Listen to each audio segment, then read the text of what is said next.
The cave in which, according to a medieval tradition, the massacred children were buried, introduces the faithful into a very meaningful atmosphere. The death of the holy innocents could arise more than one perplexity in relation to the conduct of Herod.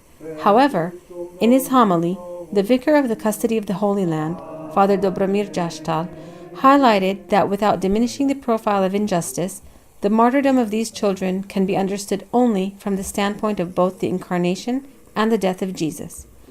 Father Dobromir also emphasized that this event is even more relevant in the lives of families who wish to follow God's plans despite the challenges.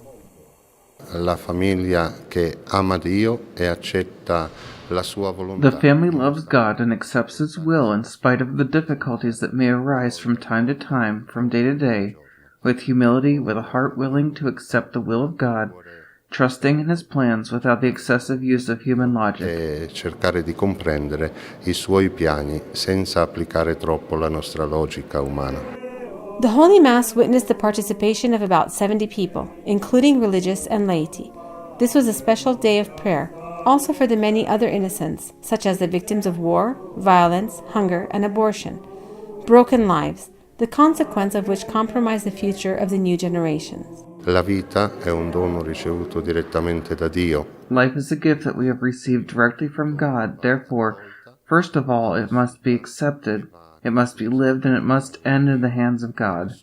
No one is allowed to raise his hand to take possession of this right and divine gift.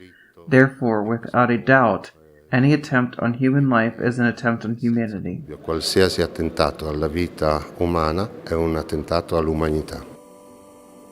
In addition to the altar in memory of the Holy Innocents, the cave also houses another shrine dedicated to Saint Joseph, referring to the episode in which the angel appeared to him in a dream and warned him to run away from Herod with Jesus and Mary towards Egypt.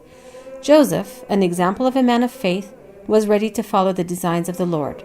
Quindi San Giuseppe si distingue soprattutto per l'obbedienza alla volontà. Saint Joseph stands out above the crowd for his obedience to the will of God, and he is also an example for all of us because of his acceptance of God's will.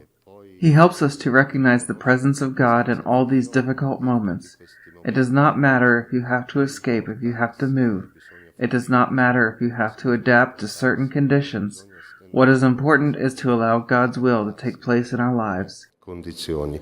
Ciò che importa è permettere che la volontà di Dio si compia nella nostra vita.